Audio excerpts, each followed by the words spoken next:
Hello, everyone. Dr. Khabir. I'm here with our second addition to our course on critical race theory. I'm glad you all are coming back. I appreciate the feedback that I received from the first episode. And I just wanted to share with you all that this course is a joint venture, that when we learn, we have to learn together. Because if we don't learn together, we can create an idea of isolation and delusion in our education. So it is important that we share what we learn and encourage others to learn, because in doing so, we become a more stronger, tight fit community. Something that came to mind when creating this course, some problems that I saw arose was that what happens in a country when you have competing ideologies? When you have competing ideologies in a country, it can lead to strife and sectarianism. And this course is not designed to create those conditions. It's created to explain a phenomenon of what we see happening.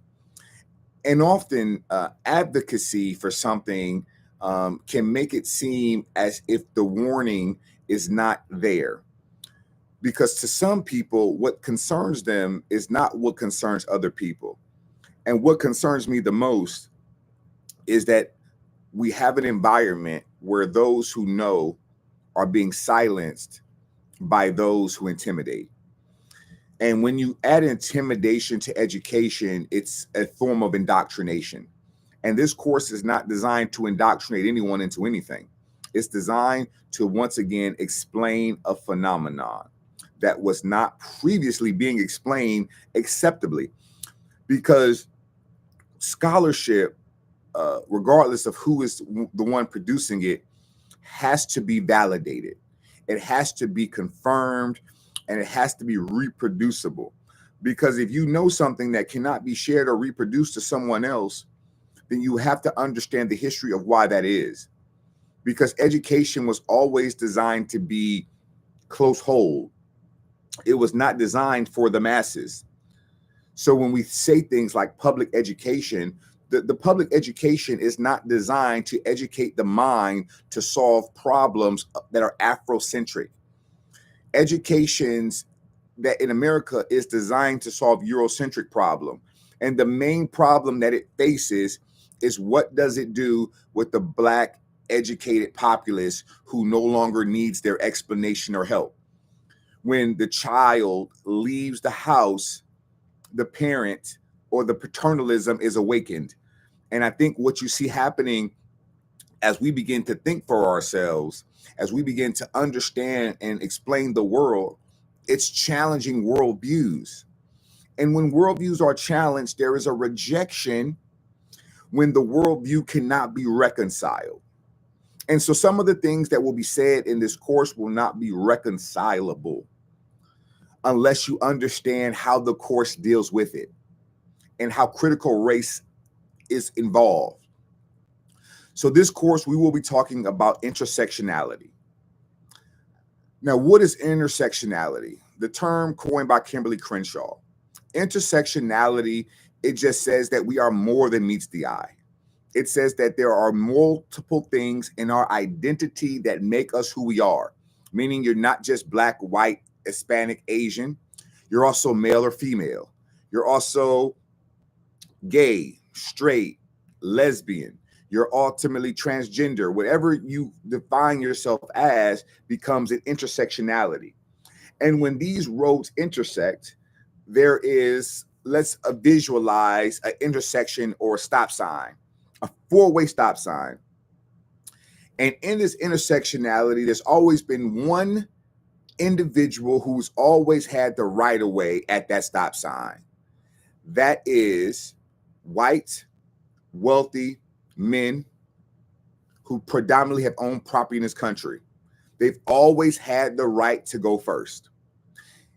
Whether or not you agree or disagree with that statement, that is the irrefutable proof. And to debate that is to debate something that is so self-evident that we won't even understand. It's why Elon Musk has so much political power right now. Because what you have to understand is this is the class of people who have always been able to go first at the intersection. Now, who has been able to go second at the intersection and who has been able to go third? We can debate that. That is up for debate and it will become contentious. But I will tell you who goes last at that intersection. And the category of going last at the intersection would only mean is where are we going? What is at the other side of the intersection for our projection? At the other side of the intersection, there is wealth, there is health, there's prosperity, there's access to resources, there's access to care, and there's access to other things. Now, how will resources in an economy be established or be distributed? It's something that Martin Delany had talked about. Martin Delany worked with Frederick Douglass, and he said that each society, what's happening to Black people in America is not a new phenomenon. It's not some freak idea. He said he equated it to what happened in Europe with the gypsies and the Jews at times in Europe. You had second-class citizens, but America does not want to acknowledge it has second-class citizens to its own failure, because the book Caste talks about the origins of our discontent. And the book Caste explains, let me see if I can find that one for you. Yeah, Isabella Wilkerson, the book Caste, the origins of our discontent. Now, why that book is important is because in order to understand race, we have to look at caste systems, primarily the ones that were in India, where you had groups of people that when you were born a certain way, you could not escape your situation or your foundation. If your dad was a shoemaker, you were a shoemaker, and there was nothing that could be done about that. But in America, you could be born in squalor and you could rise to the height of empire or to the height of business or whatever industry you were in, and your birth did not determine your station or condition. This fostered an idea of individuality, of individualism, that has been so indelible that to remove it would be to question the very nature of our society. However, in order to create a caste, we must understand what Alexis de Tocqueville came and wrote about America. In his foundational work, Democracy in America, de Tocqueville talked about the problem in America, that he had European eyes or a European worldview. And he said that the issue you have in America is you give people titles and you give people lands, but you don't have the social structure to support it. Meaning in England, if somebody was a sir, they were a knight, they were a title, they had property.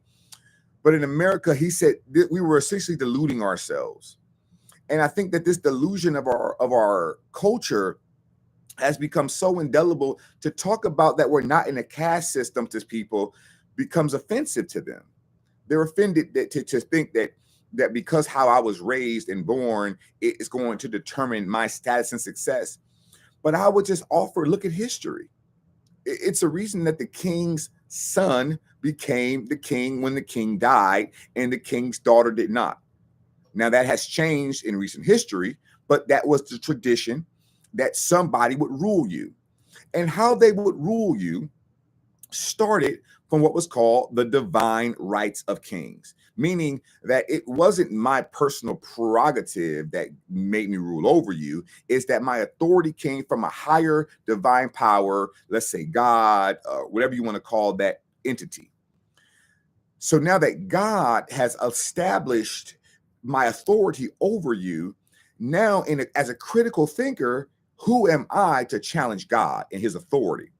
Now, during the Enlightenment, this is around 17th century Europe, they started to get out of this idea and they started to embrace science. And Thomas Paine wrote a really good book called Common Sense, where he questioned, the idea that a small island thousands of miles away should rule a continent.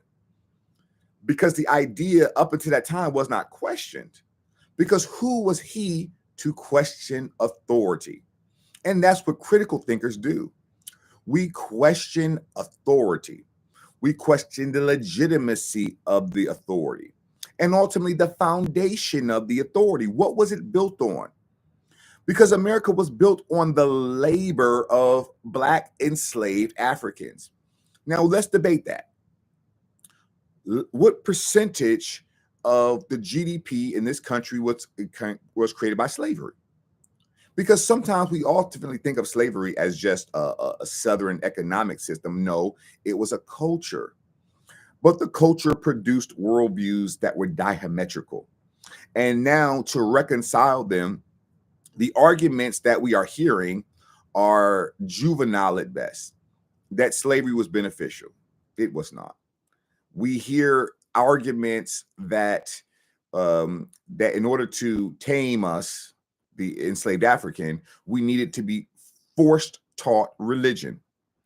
Now, in any theory, in any time you want to challenge a powerful structure, you have to understand that it will be defended at all costs. And when we talk about power, we have to bring in the idea that iconography and supremacy are very closely related. Iconography, meaning what I show you, because going back to our lesson 1, the word idea means to see. So what I show you is a position of power. If I elevate you, that means that's why when you go to a church, usually the preacher or pastor is on an elevated platform. Because if I elevate myself above you when I speak down to you, it gives the appearance of authority. However, if I come down to your level, that's why when we see in the stories of Yeshua HaMashiach, some people will call him Jesus. He has many names. Jesus, don't get stuck up on the titles. He would get down to the level of the people to wash their feet.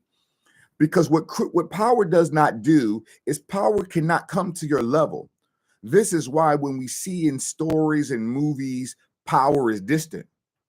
Because familiarity tends to breed contempt.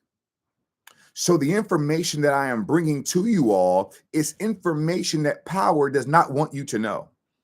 Power does not want you to know how to challenge it in any structure, in any confine. And as critical race theory challenges the power structure of our society. When you hear the term stay on code, that is a term that was created by a scholar, Neely Fuller, whose work we will dissect a little bit. He created the United Independent Compensatory Code System Concept, a compensatory counter-racist code, the revised edition. And it was created for the victims of speech of white supremacy or racism, as he defines it. He says that a society is built upon pillars, things that hold our society in place. You have economics, you have academics, you have education, you have health, you have labor, you have law, you have religion, you have sex, you have war. Dr. Francis Quest Wilson added health to that society. And these are the pillars that you need for your society to thrive. Now, how does our current society work under these pillars? To protect the system of supremacy, of Eurocentric hegemony in this country. So when one pillar is attacked, the other pillars come to its defense. So example would be this. In academia, the idea that whiteness is superior has been attacked. And they have no longer, they mean the supporters of these ideas, can no longer defend the idea that white is superior on the basis of education. Can't do it anymore. It's just not logical. So now the law pillar has to come in and protect the academic pillar. Now, when I say protect the pillar, what does that mean? It means we will ban your books. It means that books like Neely Fuller's Compensatory Code will be banned because it's a concept on what you can do if you are finding yourself in a situation. How should I respond? Because ultimately, people in power will not tell you how to respond to their power. They won't do it. Because what they will do is they will indoctrinate you into a worldview, into a way of thinking, but then you must be removed from the indoctrination to look at it critically. Example would be like this. I was in the military for 22 years. Once I retired, I removed myself from the environment that I was indoctrinated in for 2 decades. And now I was able to look at the entire system and structure critically. Now, what did not allow me to do that while I was in is that if I looked at it critically, I would not create peace or harmony, because in order to look critically, you must be able to ask questions of people in authority that might be disrespectful. Why am I doing this? This doesn't make any sense. Who wrote this? See, those questions challenge authority, and it can be done tactfully. However, when we talk about challenging authority in a system or a society where you don't get to cross the intersection first, it creates a problem. You become what is called an uppity Negro. Who is he to think that he can challenge our systems, structures, and our culture? Now, when all of the pillars are starting to be attacked, so you attack the academic pillar, then you attack the law pillar, but then you attack the sacred pillar is the economic pillar. Now, this is the pillar that allows most of our structures to stay in place. Because when the money dries up, you will see what people really think, feel, and or believe. Now, the last pillar is war. And war is when I can no longer beat you. I must now defeat you. And if we look at the etymology of the word debate, it means to quarrel, to fight, to go to war. And if the idea is to go to war with somebody who has more economics, who has more academic, who has more law, who has more of the systems, it becomes a fool's errand or a suicidal mission, because you cannot fight the empire alone. So you go after and you find like-minded individuals who fight it with you. This is the problem with racism in America and why it makes sense for whiteness to protect racism. Because individually, you could be the greatest individual in the world. You could be woke, you could be tolerant, you could be progressive, but how will you behave when you are put into a situation to go against the group would come against your livelihood, would come against your safety and security, your moral foundations, your upbringing, your worldview? What will you do then? Because the research is clear. Individuals in groups behave differently than they are taught individually. Now, some common myths that we are taught about our society is that we are colorblind. This is foolishness to me. Our society can see color well, because if we lived in a colorblind society, there would be a lot more traffic accidents because we wouldn't be able to distinguish the green light from the red light. See that I am black, but what is blackness? It is not a color, it is also a condition. It is a state of being where resources can be withheld and distributed as a result of it. It's just saying, hey, I get to cross the intersection first. Now, going back to intersectionality works with the pillars to create what is called a unification theory or strategy. Critical race theory is not the end all be all. It's only designed to explain something, but it's not unifying people. And the reason it's not unifying people is because the truth is not being told first. See, people in Baldwin, James Baldwin said this the best. He says he fears that the reason that people hold on to their ignorance so tightly is because there's a feeling that when it goes, they will have to deal with the reality of what this country has become and created. There is a phenomenon happening right now in nursing homes with older white Americans who are becoming delusional in these nursing homes. And the nurses are telling stories, very racial stories. I just heard a story where a nurse said that a patient was dying or getting close to dying, and she was confessing that she had lied on a young black boy and he was lynched. And they cut his penis off, put it in his mouth, hung him up behind a building. And the reason she said she lied on him is because she said that the little boy's black sister had a nicer dress than hers. Now, this pathology, it goes into a sickness in a worldview where that little girl probably went to lynchings. She probably went and heard the things that were said about black people. Now, I am a researcher, so I read about what was said about black people when they thought we were not going to be able to read. And it was some very troubling things they wrote. I mean, if I was a white person reading what they wrote about black people, if I saw a black person, I would be ready to shoot on sight. That's how dangerous they made us sound, that we were ravenous beasts who wanted to rape white women, who had no self-control, who had no inhibitions, and were essentially animals, but they put us in zoos and cages. Now, this history is real. It is the truth. It is documented.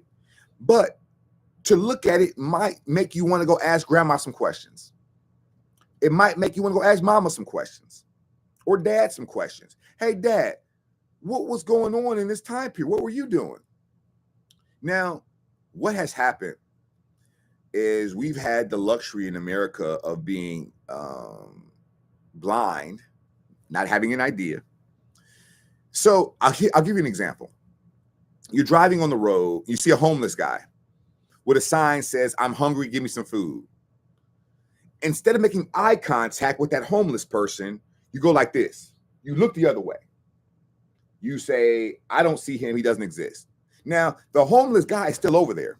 But by not looking at the homeless person, what you are acknowledging is you can choose not to be concerned or care about what that person is trying to share with you.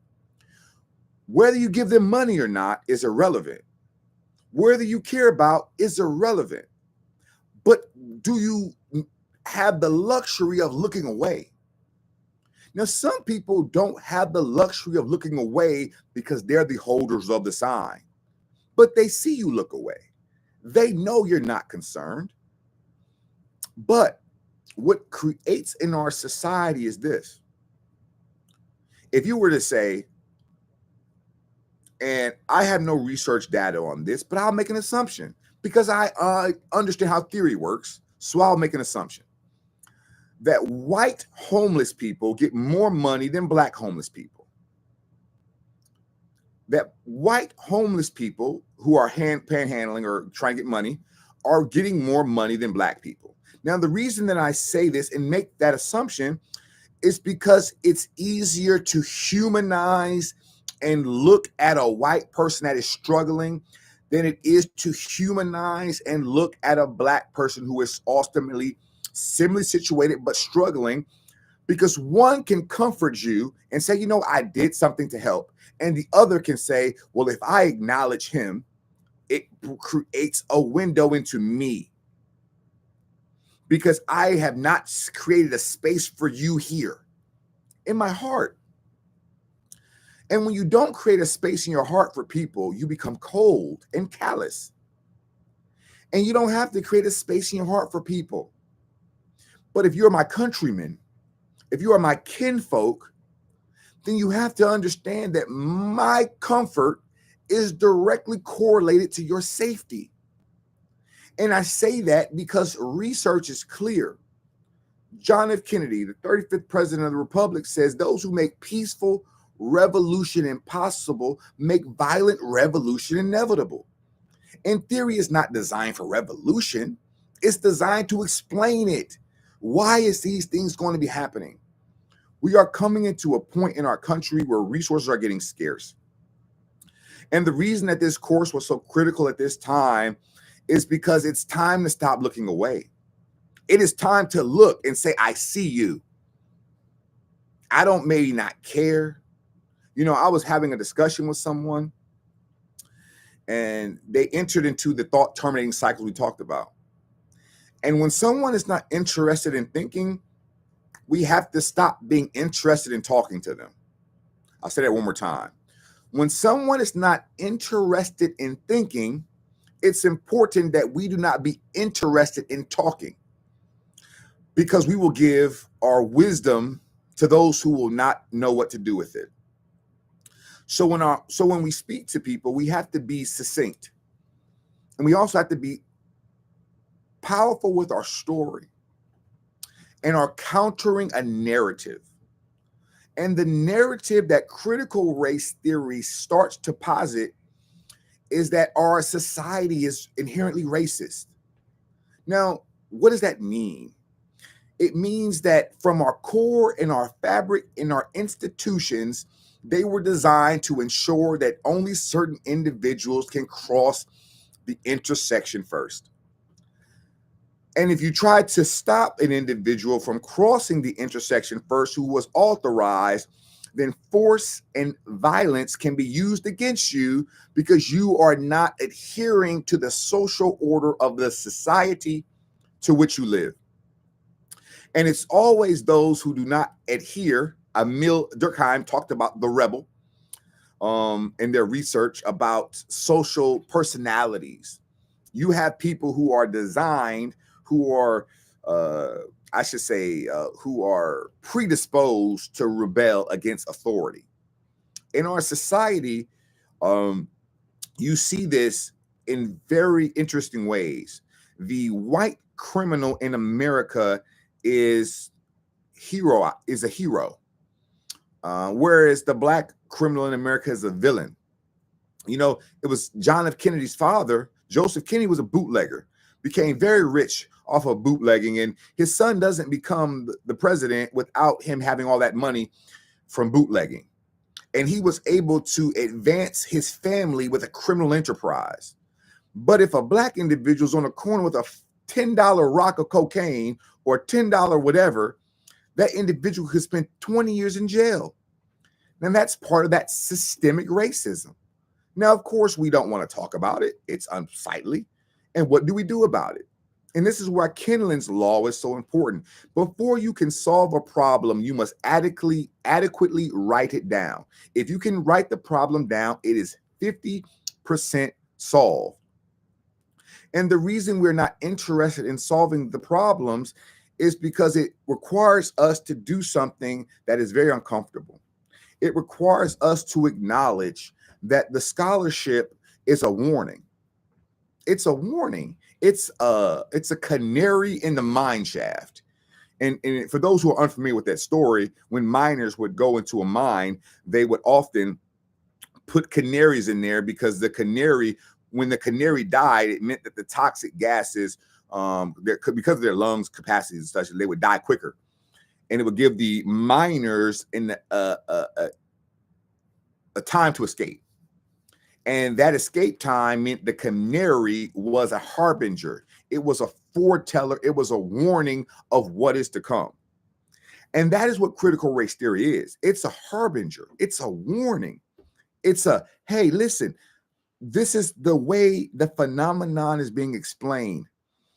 And when we talk about race and scholarship, you know, it's not black versus white in critical race theory. Often, you know, some of the scholars, Delgado, who wrote the book, and Stefanik, when we get into a lot of the origins, as we see, critical race theory has expanded. into critical Latin study, Latinx studies. It's been used in healthcare. It's been used in education. It's also been used in medicine. It's been used in social analysis and public policy, because theories, once it explains one phenomenon, then what happens when other phenomena are not explained, it enters into other avenues and arenas to explain.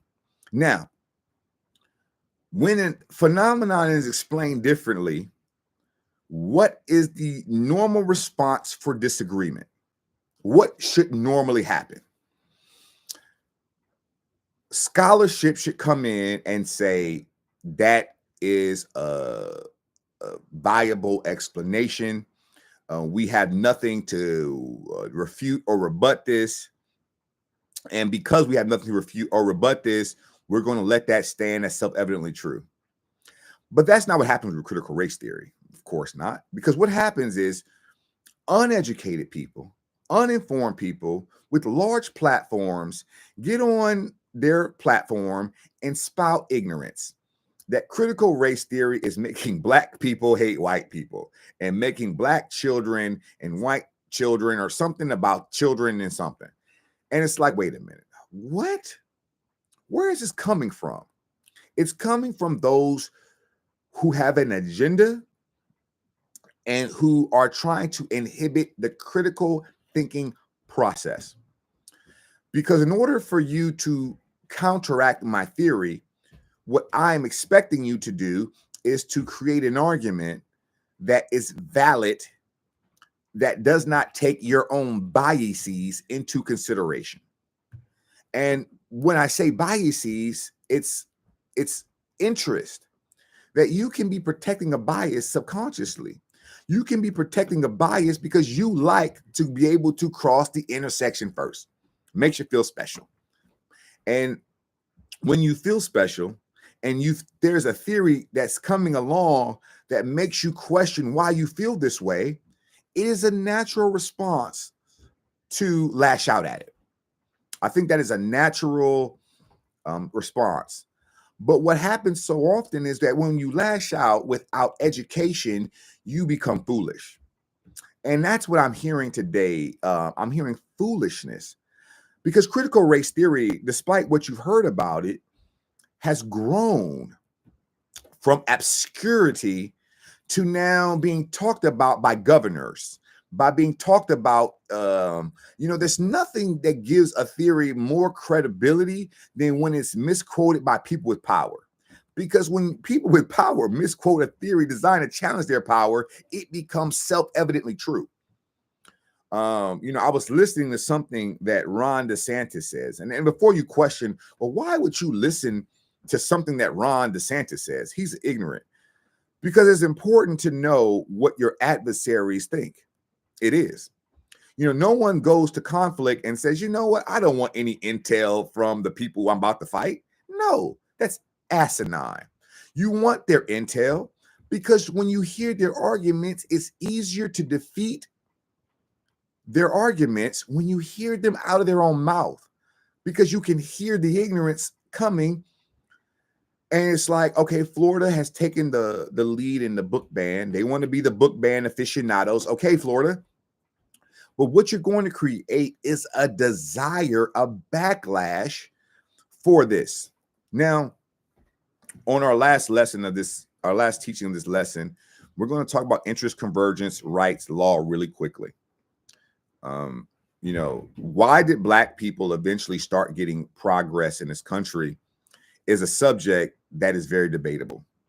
However, there is a concept that we have not brought up. There's this excellent book, Cold War Civil Rights by Mary Daszak.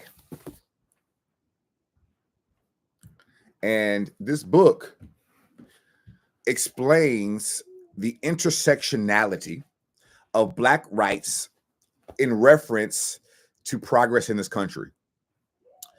After World War II, America had a problem. And that problem was African nations were being freed from colonial imperialism, and they were having leaders of their countries who look black. They would come to America, as envoys, emissaries, ambassadors, etc. And these black African leaders who were heads of state would be treated like trash. They would be treated like Jim Crow, black. They didn't care who you were. You were black. They didn't care you was a head of state, former head of state, nothing. You were black, you got this treatment. This created a problem with the federal government because the Russians were like, listen, we ain't on that racist stuff like America. Look, you guys need to have interest with us. We don't have that, you can eat at our food places, that's their bigotry. And if they're bigots to you, imagine what they're going to feel for your country.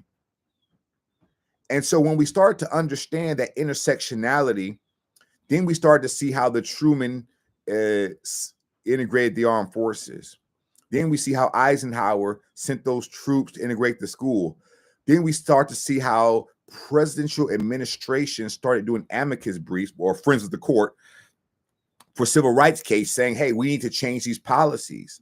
However, the bigots in the South confused them because they were saying, well, if we started giving them more rights, they're going to want votes. They're going to want equality. We can't let this be. And World War II exposed a problem for the racists. And I have this little game it's called Think Like a Racist. Now, I know most people have not been trained to think like a racist because, thinking like a racist is different than being racist, because one of them is a production, the other one is a conceptualizing. So, for example, I don't want black people to fight in the military as a racist because they can be heroes, come back to uniforms and look, prestigious. So what do I tell a racist that will allow them to fight? I tell the racist from a southern state predominantly, hey, we're about to send 2 million white boys from your state overseas to go fight Hitler. But if we leave the black people here unattended, they're going to rape your women. This is what the racists are saying. And you're going to come back after fighting that war and find your property taken and your land gone. And we're going to essentially create fear in their mind to let them fight. Now we got to let the black people fight. Now, when they let them fight, they were just menial tasks. But we had to keep them under an eye because when we left the social structure and removed the people who enforced the social structure, who was going to be left behind? The white women and the old men who the black population in the South could have easily overpowered, but they had no education or knowledge to defend themselves. And see, what I've always been concerned about, and I think one of the biggest fears in white America, is that black people will do to them what has been done to us. And I submit to anyone listening that after 400 years of conditioning, the idea that violence is coming from us is your projection onto us. Because we don't want to fight the way you want to fight. Because we want to fight with the books. Because the pen is more mightier than the sword, because we understand it's not about anything but who lives, who dies, and who tells your story. And storytelling is the fundamental hallmark of critical race theory. It posits that our stories have never been told. And because our stories have never been told, hearing them can create in the hearer's mind anger and rage. Because I did not implement all of my systems and create all of my power to give you a forum to tell your story. Nope, didn't do it for that. So now that you are using my modus, my system to tell your story, I will burn my system down to prevent your story. And the nonsensicalness of that statement is the where we find ourselves with critical race theory. You will find in this country, white people have closed schools, deprived their own children of education in order so that black kid cannot learn. White people have put cement in the swimming pool so that the black kids couldn't swim and their own kids couldn't swim. And the illogicality of segregation, of Jim Crowism and black codes were so pervasive that they would leave their homes if the ratio of black people went between 2 to 5%. That's about the numbers. And we hear about that in the book about Color of Law. I would say the greatest book on the subject about racial housing discrimination in America. When 2 to 5% of the country, of the county or city or wherever location has became black, you start to see white people leave. Now I asked them, why did they leave? Because they didn't want to live next to what they were told were animals. Let's keep it a buck. And when did we stop? You know, when the Black Lives Matter movement came about, people were questioning, you know, why are they saying Black Lives Matter? And then I always posit the question. I said, when did Black Lives Matter in America? It wasn't 1776, wasn't 1959, wasn't 1964. What year?